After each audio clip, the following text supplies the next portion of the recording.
Nous passons au droit de l'Union européenne avec une présentation en duo par le professeur Hugues Dumont, qu'on ne présente plus, mais je vais vous présenter quand même évidemment. Vous êtes professeur émérite, ancien doyen de la faculté de droit et vice-recteur à la recherche de l'Université Saint-Louis Bruxelles. Vous enseignez toujours le droit constitutionnel, la théorie du droit, et avant ça, vous avez également enseigné le droit institutionnel européen. Vous êtes membre de comités de rédaction de nombreuses revues, dont Administration publique, droit et société, la RBDC et la Revue internationale de théorie du droit et de sociologie juridique.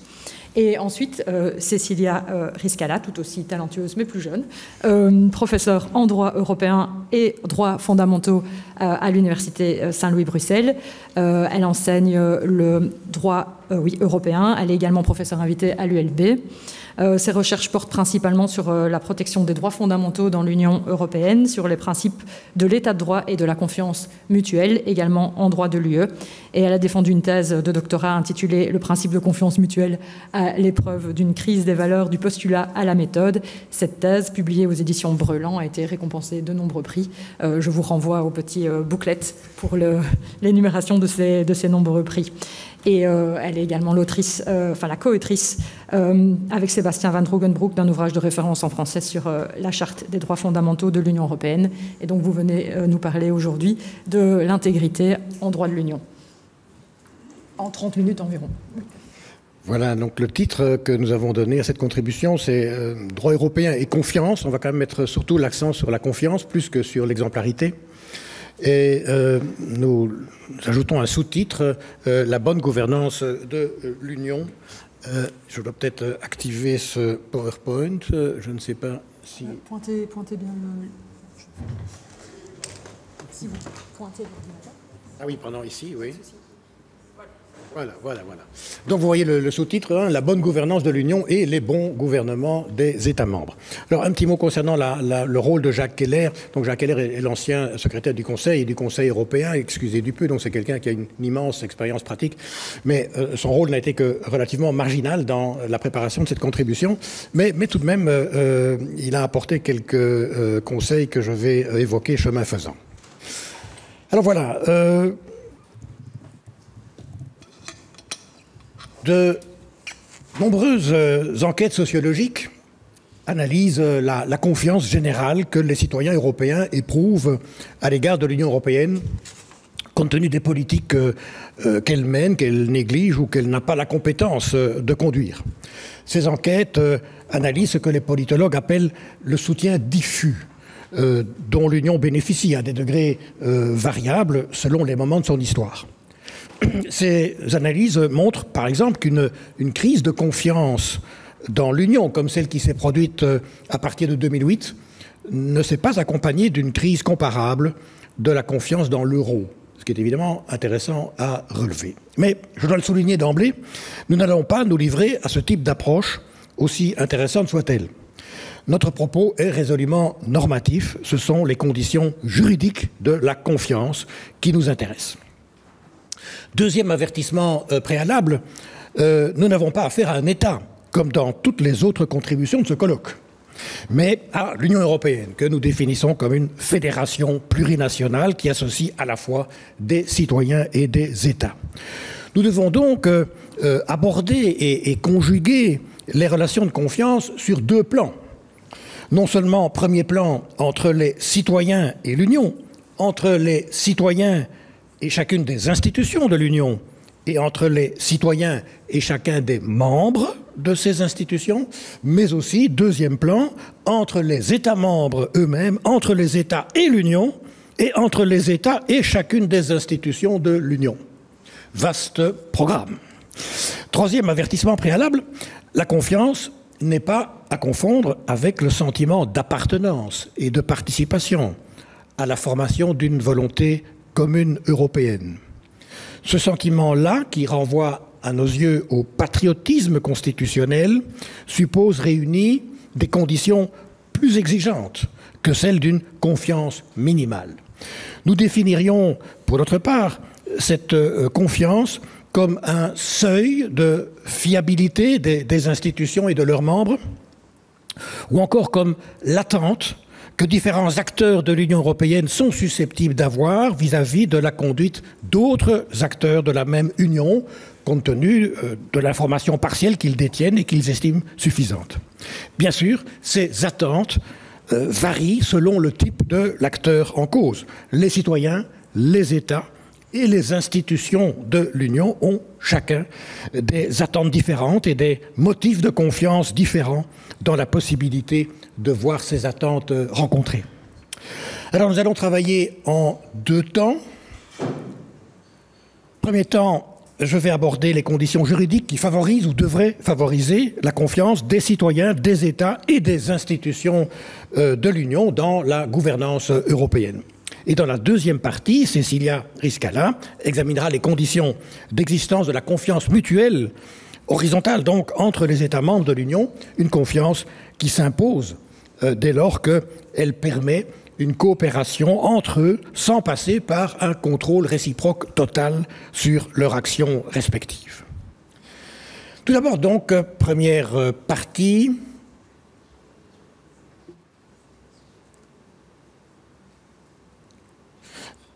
les conditions de la confiance des citoyens, des États membres et des institutions de l'Union. Alors vous voyez ici dans la diapositive les 4 points que je vais aborder successivement et j'entame sans plus attendre le premier, la première facette, la première relation de confiance qu'il faut examiner. Quelles sont les conditions générales, à notre avis, de la confiance des citoyens européens dans le système politique de l'Union pris globalement? J'évoquerai ensuite les conditions particulières de la confiance des citoyens dans chacune des institutions de l'Union. Mais d'abord, les conditions générales de la confiance des citoyens européens dans le système politique de l'Union. Les principes de lisibilité, de responsabilité et de réactivité qui ont été pointés par Pierre Rosanvallon dans son livre consacré au bon gouvernement nous ont semblé pertinents pour identifier les conditions générales de la confiance des citoyens européens dans le système politique de l'Union considéré globalement. Mais c'est pour autant que les citoyens européens n'attendent pas de l'Union qu'elle réponde à ces principes de la même manière qu'un État. L'Union n'est pas un État. Prenons d'abord le principe de lisibilité. Évidemment, c'est la toute première difficulté que rencontre l'Union quand elle cherche à susciter la confiance des citoyens européens.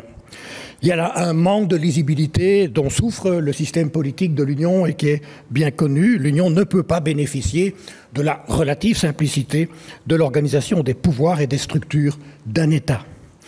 La raison de ce déficit de lisibilité tient dans le fait que les pouvoirs que chacune des institutions de l'Union se voit attribuer, ces pouvoirs varient selon les matières pour lesquelles l'Union a reçu une compétence.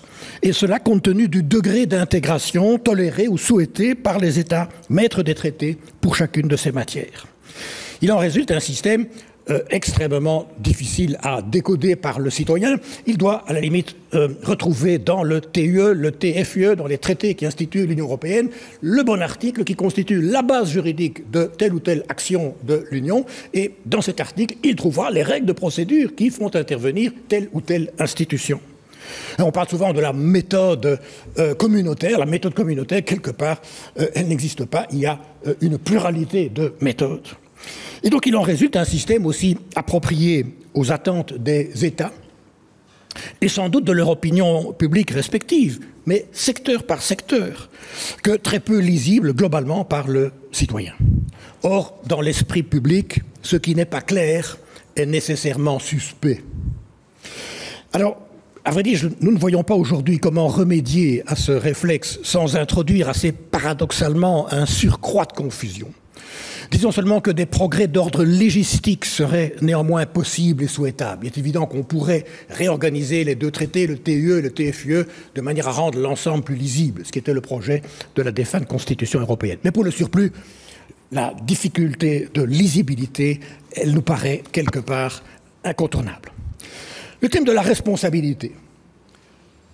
En théorie, rien n'empêche le citoyen européen attentif de vérifier, à l'aide des médias les plus vigilants, comment les députés, à l'élection desquels Il a contribué, se sont comportés dans les différents votes du Parlement sortant et d'ajuster son choix de les réélire ou non en fonction de cette performance. D'autre part, on ne peut plus nier aujourd'hui, compte tenu de la généralisation de la procédure législative ordinaire, on ne peut pas nier le poids considérable des majorités qui émergent au Parlement européen sur les décisions prises. Et ces majorités, elles sont le fruit du vote des électeurs.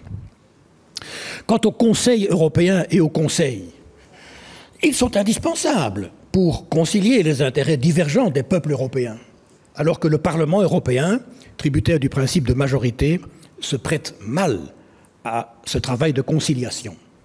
Il reste alors aux parlements nationaux à faire leur travail, en suivant de près les activités de leurs ministres et chefs de gouvernement, au sein du Conseil européen et au sein du Conseil, ce dont ils sont loin de toujours se préoccuper. Quant à la Commission et même la BCE, la Banque centrale européenne, il faut constater que leur indépendance est de moins en moins synonyme d'irresponsabilité. Et donc, à notre avis, s'il faut dénoncer un déficit de responsabilité dans l'Union européenne, c'est plutôt au niveau de la myriade des comités composés d'experts ou de délégués des administrations nationales qui jouent un rôle souvent décisif dans la production normative de l'Union. Enfin, troisième principe, la réactivité.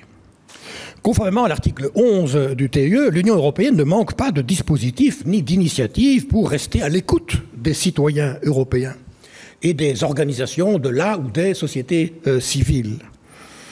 Entre autres nombreux indices, il suffit de songer au droit de pétition, à l'initiative citoyenne européenne ou encore à la conférence sur l'avenir de l'Europe organisée d'avril 2021 à mai 2022 et ayant réuni 800 citoyens sélectionnés de manière aléatoire. Mais bien sûr, le principe de réactivité ne se limite pas à un devoir d'écoute. Il comprend bien sûr aussi l'obligation pour les gouvernants de réagir aux attentes ainsi exprimées. Ce devoir de réaction les laisse libres de suivre ou non les suggestions avancées. Mais on se doute bien que si ces mécanismes de démocratie participative ne conduisent pas à quelques succès retentissants, ils risquent fort de produire plus de frustration que d'enthousiasme. Or, les résultats sont plutôt mitigés. Voilà pour la première facette. Deuxième facette, les conditions particulières de la confiance des citoyens dans chacune des institutions de l'Union. Et nous rencontrons ici le principe de transparence. Comme tous les parlements, celui de l'Union obéit à un principe de transparence généralisé. La publicité des débats et des votes est assurée, que ce soit en séance plénière ou en commission. Là où le principe s'arrête, c'est au cœur des négociations menées dans le cadre des trilogues, ces réunions non publiques entre des représentants de la Commission, du Conseil et du Parlement, organisées pour les bonnes fins de la procédure législative ordinaire. Le Conseil, depuis le traité de Lisbonne, il faut le répéter, le Conseil siège en public lorsqu'il délibère et vote sur un projet d'acte législatif. En revanche, les votes de rejet ne sont pas publiés, mais ils sont rares. Environ 75% des actes législatifs sont adoptés par consensus. Mais ce consensus, ou l'accord à la majorité qualifiée, est généralement construit préalablement au sein du fameux COREPER, le comité des représentants permanents. Le vote public par le Conseil ayant lieu ultérieurement. Or, les représentants permanents négocient à huis clos et les procès-verbaux du comité ne sont pas publics. Quant aux réunions du Conseil européen et de la Commission, elles ne sont pas publiques non plus. Faut-il s'offusquer de la subsistance de ces poches de secret? L'article 4, paragraphe 3 du règlement numéro 1049-2001, relatif à l'accès aux documents du Parlement européen, du Conseil et de la Commission, retient parmi les cas dans lesquels une institution peut refuser l'accès à un document, celui où sa divulgation porterait gravement atteinte au processus décisionnel de cette institution, à moins qu'un intérêt public supérieur ne justifie la divulgation. Une remarquable enquête de la professeure Stéphanie Novak montre que chacune des trois institutions justifie ordinairement les refus d'accès à des documents législatifs fondés sur cette disposition, en avançant notamment l'argument selon lequel la divulgation de ces documents pourrait dissuader les acteurs des négociations de changer de position, alors que cette souplesse, cette disponibilité à changer de position au cours de la négociation est indispensable pour la conclusion des compromis. Notez-le, cet argument a été écarté, tant par le tribunal de l'Union que par la médiatrice. Dans l'affaire Access Info Europe contre Conseil, le tribunal déclare que par nature, une proposition est faite pour être discutée et n'a pas vocation à rester inchangée à la suite de cette discussion lorsque l'identité de son auteur est connue. Et alors cette phrase que je vous invite à bien écouter, l'opinion publique est parfaitement à même de comprendre que l'auteur d'une proposition est susceptible d'en modifier le contenu par la suite. Il y a là un postulat optimiste qui est très loin de convaincre les praticiens des négociations européennes. Ceux-ci tiennent effectivement à la discrétion pour assurer la souplesse des positions entre lesquelles des compromis doivent être construits. Et Jacques Keller, le troisième membre du trio auteur de ce rapport, a pu évidemment témoigner de cet attachement à la discrétion, lui qui a participé très directement à toute une série de négociations. En outre, même si les négociations européennes reposent majoritairement sur des argumentations, ce dont Jacques Keller nous a assuré, le jeu tactique n'est quand même pas toujours absent de la logique de négociation. Cette logique consiste pour chaque acteur à dévoiler ses intérêts au moyen d'une stratégie qui peut le conduire à les voiler ou à les déformer afin d'obtenir des autres les concessions requises. Ce jeu tactique, qui consiste à cacher une partie des cartes que l'on a en main, et que l'on connaît bien dans toutes les négociations un peu sensibles, forme un obstacle insurmontable à la transparence. Et donc l'efficacité des délibérations du Conseil européen, du Conseil, de la Commission et des trilogues nous semble exiger le maintien d'espaces de négociation à l'abri des projecteurs. Certes, les principes de publicité et de transparence sont des facteurs de confiance, et toute la lumière doit être faite au moins sur les décisions finales et sur leur motivation.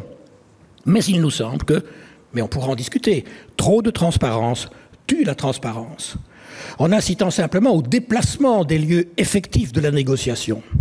On a pu le constater quand le principe de publicité a été imposé aux réunions du Conseil délibérant d'un acte législatif. Certes, l'obligation des ministres qui représentent leur État à la table du Conseil de rendre compte auprès de leur Parlement national, de rendre des comptes auprès de leur Parlement national, serait privé d'effectivité si chacun d'entre eux pouvait se retrancher derrière le secret des délibérations. Il est donc très heureux que l'on sache, pour tous les actes législatifs adoptés, comment chaque État a pris position en définitive. Mais il était fatal que les questions les plus sensibles soient, depuis lors, discutées en amont de la prise de décision finale, de manière informelle, hors des salles placées sous les projecteurs et les micros. Les réunions gouvernementales ne sont généralement pas publiques dans les États membres, et il serait naïf d'exiger une transparence totale des délibérations du Conseil de l'Union au nom d'une soi-disant exemplarité. Troisième facette, les conditions de la confiance des citoyens dans les membres des institutions de l'Union et dans la fonction publique européenne. Cette fois, la règle de la transparence se met au service de l'intégrité. On retrouve le thème de l'exemplarité stricto sensu. Tout d'abord, les commissaires, les députés et les fonctionnaires européens doivent déclarer tout intérêt financier ou personnel datant d'avant leur entrée en fonction et susceptible de créer un conflit d'intérêts dans l'exercice de leurs fonctions. Une série d'autres règles s'appliquent aux décideurs et aux fonctionnaires après cette entrée en fonction, tout au long de son exercice. Ces règles visent à contrôler évidemment les activités de lobbying, à restreindre l'acceptation de cadeaux et à prévenir les conflits d'intérêts. Le registre de transparence commun au Parlement européen, à la Commission et au Conseil est le plus connu des instruments dédiés au contrôle du lobbying. On pourra éventuellement en reparler lors du débat. Une troisième série de règles de transparence, également très variables d'une institution à l'autre, a enfin pour objectif de prévenir des conflits d'intérêts après la cessation des fonctions, lorsque d'anciens fonctionnaires et acteurs politiques des institutions de l'Union se mettent au service du secteur privé. En général, les nouvelles fonctions doivent être signalées et des périodes d'attente sont prévues. Outre ces règles de transparence, il existe toute une série de codes de conduite.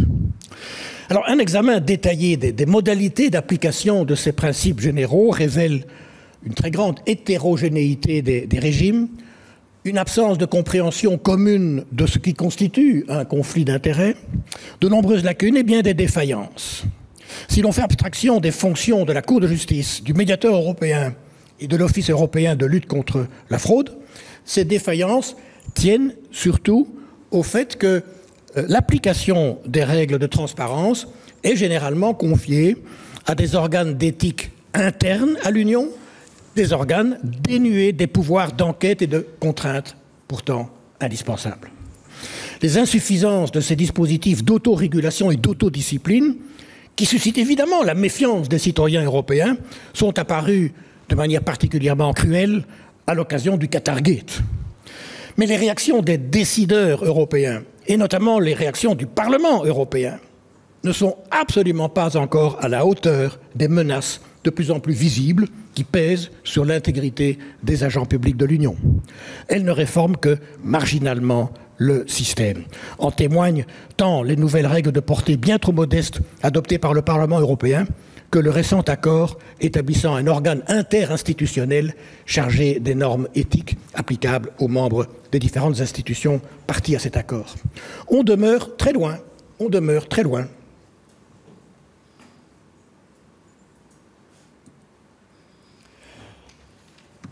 des heureuses propositions défendues par un groupe de 10 personnalités académiques, dont François Stulkens. Proposition qui consiste à compléter les règles de transparence, à énoncer des règles d'incompatibilité, à doter un organe européen d'intégrité unique et indépendant de pouvoirs d'enquête, de contrôle et de sanction. Il suggère aussi d'établir un système complet d'infractions pénales contre les intérêts démocratiques de l'Union. Et enfin, d'étendre les compétences du parquet européen pour lui permettre de poursuivre la répression de ces infractions. Enfin, quatrième et dernier volet, quatrième et dernière facette de ces relations de confiance à niveau multiple, quelles sont les conditions de la relation de confiance entre les États membres, l'Union et ses institutions ? Le traité sur l'Union européenne se préoccupe expressément de la relation de confiance mutuelle qui doit lier les États membres et l'Union. Le traité s'en préoccupe quand il pose le principe de coopération loyale.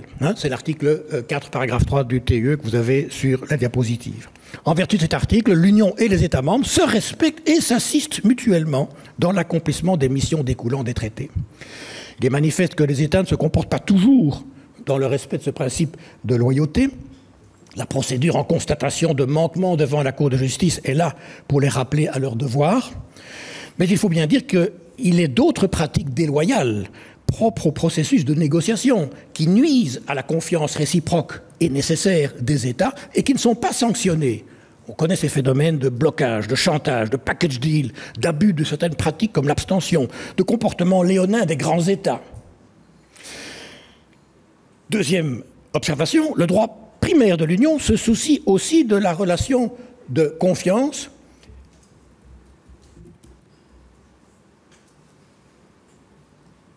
entre les institutions de l'Union. C'est le principe de l'équilibre institutionnel, dont le respect conditionne aussi la confiance des États dans l'Union. Alors il faut reconnaître ici le jeu dangereux que joue parfois le Parlement européen, au nom de ce qu'il estime être son surcroît de légitimité démocratique. On doit aussi relever la prééminence de facto du Conseil européen dans le processus décisionnel. On le sait bien, il n'est pas rare que le Conseil européen préempte par les consensus qu'il dégage en son sein des décisions à prendre normalement à la majorité qualifiée. Pour le surplus, et j'en termine là, Madame la Présidente, les règles de composition et de fonctionnement de chaque institution de l'Union ont, à vrai dire, été conçues de manière à garantir les conditions d'une confiance minimale de chaque État membre dans l'aptitude de ces institutions à prendre en considération ses intérêts. Il en va ainsi de l'égale représentation des États au sein du Conseil européen, et aussi de la Commission, quoique pour celle-ci, une réduction du nombre de commissaires ne nuirait pas nécessairement à la préservation des intérêts de chaque État membre. Le compromis qui caractérise la composition du Parlement européen entre l'exigence de la représentativité des États membres et l'exigence de l'efficacité du processus décisionnel témoigne du même souci de garantir les conditions de la confiance des États et enfin les modes de calcul de la majorité qualifiée, les modes de calcul hyper sophistiqués de la majorité qualifiée au sein du Conseil témoignent aussi de ce souci de garantir les conditions de la confiance des États. Voilà pour ma partie, je cède la parole à Cécilia.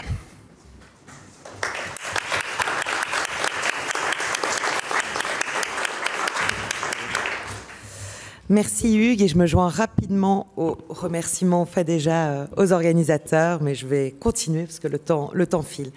Donc lorsqu'on se demande s'il y a lieu de témoigner sa confiance à l'égard du système politique européen, il faut aussi bien sûr s'intéresser au système politique des États membres, vu que ceux-ci jouent un rôle primordial dans le processus décisionnel et dans le système plus général de l'Union européenne. Et donc cette deuxième partie va s'intéresser à cette question, et je citerai d'abord l'importance d'avoir des bons gouvernements. On a décidé d'utiliser ce terme parce qu'on parle de gouvernance au niveau de l'Union européenne, mais là on va s'intéresser donc au gouvernement des États membres. Donc pourquoi est-il important d'avoir des bons gouvernements au niveau national pour le système politique européen? Ensuite, j'analyserai comment cette exigence est mise en tension à la fois face à l'existence d'une crise des valeurs dans l'Union européenne et aussi un principe qui limite l'intervention de l'Union européenne en la matière, qui est le principe du respect de l'identité nationale. Et j'analyserai ensuite les conséquences qui ont été tirées du fait que ces principes de bon gouvernement sont menacés au sein des États membres. Deux principales conséquences. D'abord, la redéfinition du principe de confiance mutuelle qui a déjà été évoqué, donc qui est un principe qui régit les relations entre les États membres, et d'autre part, le développement, ou en tout cas le renouveau de certains mécanismes de contrôle du respect de ces principes qui existent au sein de l'Union européenne. Voilà, pardon. Voilà. Donc d'abord, l'importance d'avoir des bons gouvernements dans le système politique européen. Alors, cette importance découle principalement de deux raisons.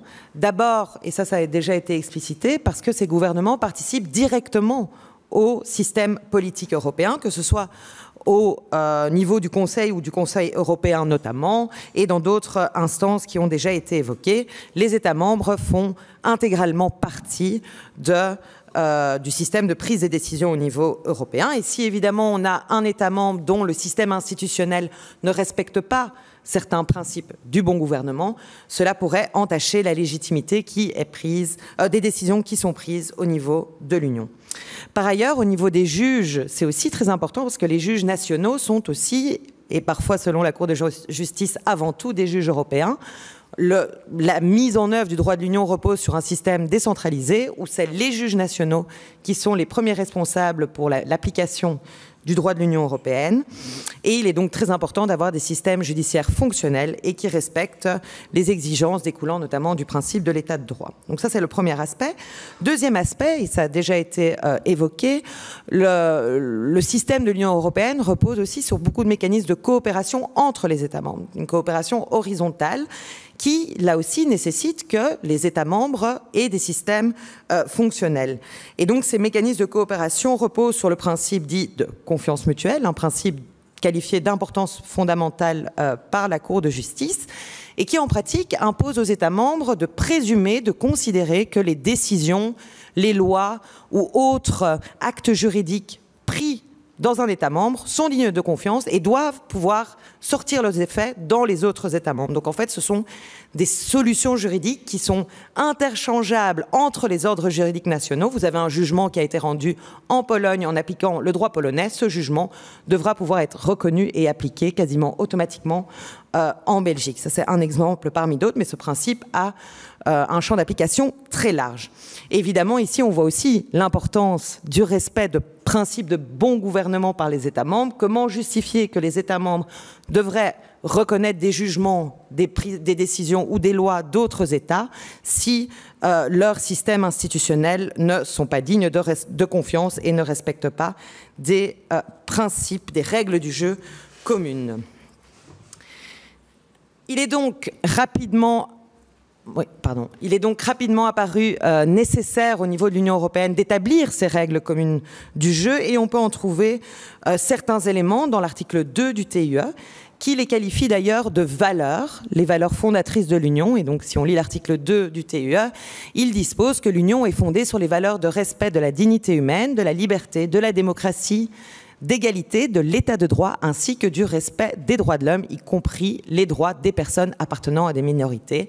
Ces valeurs sont communes aux États membres dans une société caractérisée par le pluralisme, la non-discrimination, la tolérance, la justice, la solidarité et l'égalité entre les femmes et les hommes. Et c'est là, selon nous, que l'on trouve la définition du bon gouvernement au sens du droit de l'Union européenne et ce qui fonde l'Union et qui est partagé par les différents États membres.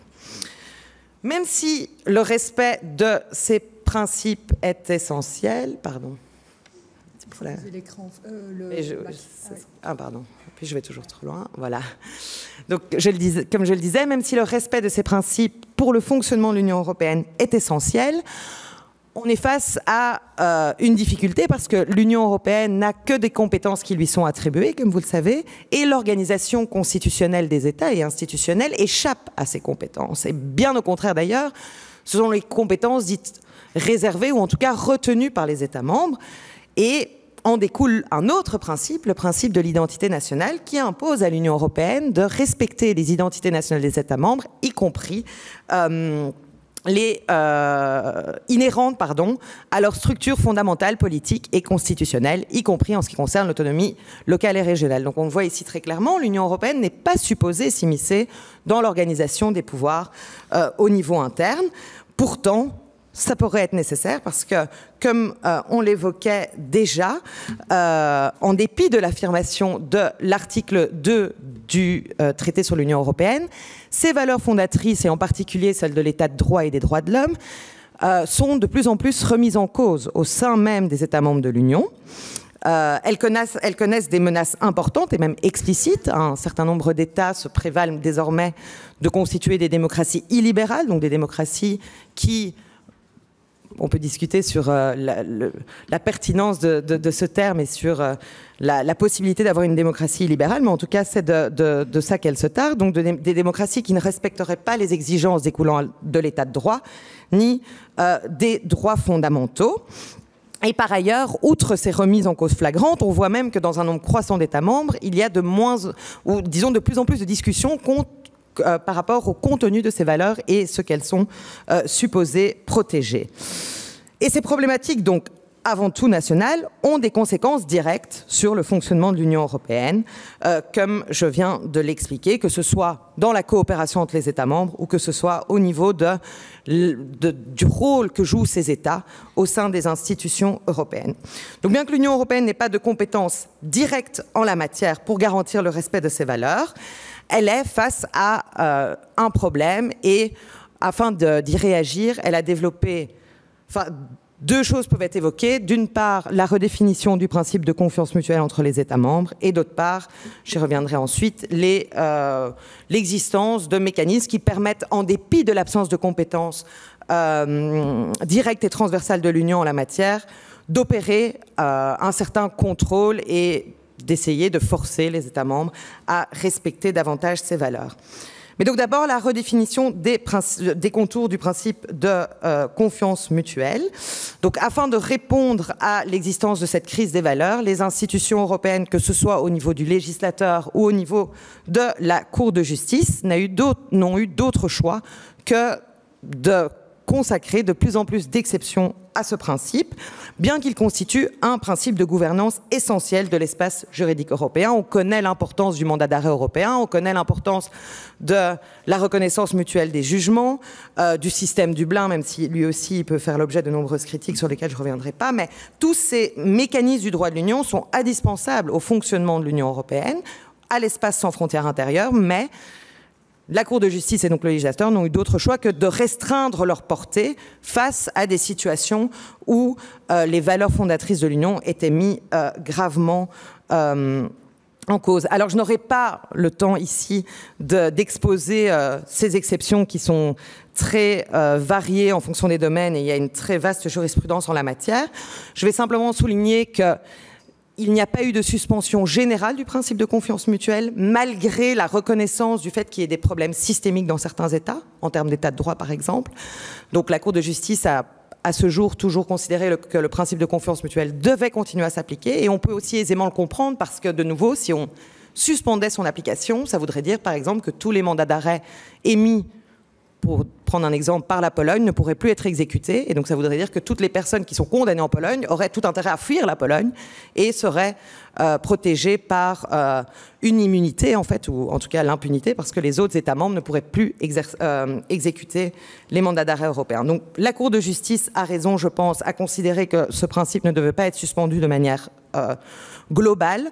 Par contre, elle a petit à petit redéfinir les contours de la confiance mutuelle et consacrer des exceptions ponctuelles. Et pour ne citer que quelques exemples, la Cour de justice a considéré que le principe de confiance mutuelle devait être écarté en présence de risques individualisés de violation de droits fondamentaux absolus, tels que l'interdiction de traitement inhumain et dégradant. Et plus en relation avec les principes de bon gouvernement, la Cour de justice a aussi considéré que le principe de confiance mutuelle devait être écarté, notamment dans le système du mandat d'arrêt européen, lorsqu'il a été émis par un État qui connaît des défaillances systémiques qui mettent à mal son système judiciaire et, deuxième condition cumulative, qu'il existe un risque individualisé de violation du droit à être jugé par un tribunal indépendant. Donc, il y a toute une jurisprudence où, en fait, de manière indirecte, la Cour de justice va se prononcer sur la qualité et sur le fait ou non que des systèmes nationaux, judiciaires et institutionnels sont dignes de confiance. Ensuite, et pour terminer, je disais que l'Union européenne n'était pas compétente pour intervenir directement dans l'organisation constitutionnelle et institutionnelle des États membres. Néanmoins, un certain nombre de procédures dans les traités lui permettent d'avoir une vue ou en tout cas un contrôle plus ou moins direct sur cette situation. Et on n'a pas le temps, ni ici, ni d'ailleurs dans notre contribution écrite, de tous les revoir, parce que voilà, il y a énormément d'écrits sur la question. Mais on a fait le choix de se concentrer sur le contrôle pré-adhésion, prévu à l'article 49 du traité sur l'Union européenne, la procédure dite de l'article 7, dont la plupart d'entre vous, j'imagine, a entendu parler, le rapport annuel sur l'état de droit et les nouveaux leviers financiers, les deux derniers instruments étant plus récents et ayant moins fait l'objet d'études. Donc très rapidement,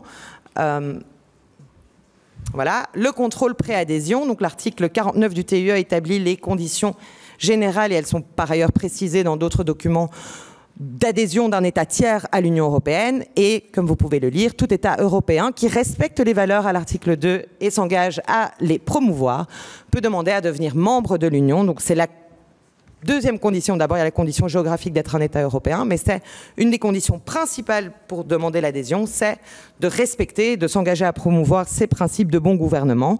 En pratique, lorsqu'il y a un État qui est dans un processus d'adhésion, il y a tout un contrôle qui est opéré, principalement par la Commission. Ce contrôle contribue au respect de ces valeurs, mais pas mal de travaux ont aussi critiqué la manière dont la Commission le met en œuvre, qui n'est pas toujours tout à fait méticuleuse. Et par ailleurs, un autre gros problème, c'est que ce contrôle est limité à la période avant adhésion. Et donc un État peut être tout à fait en ordre par rapport à ses valeurs avant d'adhérer, mais s'il adhère, il n'y a aucun mécanisme pour exclure un État une fois membre de l'Union européenne, contrairement au Conseil de l'Europe, par exemple. Donc, si on a adhéré et qu'on commence à mettre en œuvre, par exemple, un programme de démocratie libérale, on ne peut pas exclure un État membre de l'Union européenne. Au niveau des sanctions post-adhésion, donc pour les États membres, la sanction par excellence, en tout cas c'est comme ça qu'on l'enseignait auparavant, c'est l'article 7 du TUE, qui est une sanction qui a été intégrée par le traité d'Amsterdam donc en 1996 et qui a été modifiée par la suite, mais qui, sans rentrer dans les détails, permet de sanctionner un État qui violerait de manière systémique les valeurs de l'article 2 du TUE. Les conditions procédurales sont très lourdes. Alors, quelles sont les sanctions qui peuvent être prises? Il y en a plusieurs, mais la plus forte, comme je le disais, on ne peut pas exclure un État, c'est de suspendre ses droits de vote au Conseil. Mais pour pouvoir prendre ces sanctions, il faut une unanimité au Conseil européen, et sans l'État membre concerné, évidemment.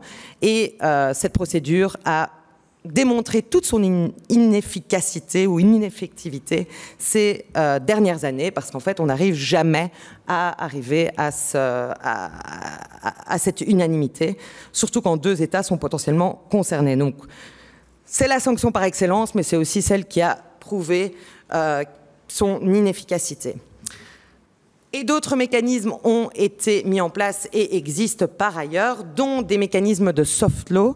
Et là, j'avais envie de parler du rapport annuel sur l'état de droit qui a un mécanisme de soft law et donc qui ne permet pas de prendre des sanctions en tant que tel, mais qui a quand même les mérites de concerner tous les États. Donc depuis 2020, la Commission européenne rédige ce rapport sur l'état de droit dans tous les États membres et pas seulement les mauvais élèves. Et évidemment, aucun État membre ne peut se targuer d'être irréprochable en la matière. Et c'est vraiment une mine d'informations qui peut par la suite être utilisée à la fois dans des procédures judiciaires ou d'autres procédures. Donc, dans ce rapport, la Commission établit des recommandations d'année en année et l'année d'après vérifie si ces recommandations ont été mises en œuvre. Donc voilà, ce n'est pas grâce à ça qu'on va endiguer la crise de l'état de droit en Europe, mais disons que ça peut participer à sa mise en œuvre. Et je termine, sans m'étendre sur le sujet, sur le fait qu'il existe des nouveaux mécanismes financiers qui permettent aussi de sanctionner financièrement les États membres qui ne respecteraient plus les valeurs de l'Union européenne. Mais c'est très nouveau et il faudra plusieurs années pour voir si ces mécanismes sont efficaces. Merci pour votre attention. Merci.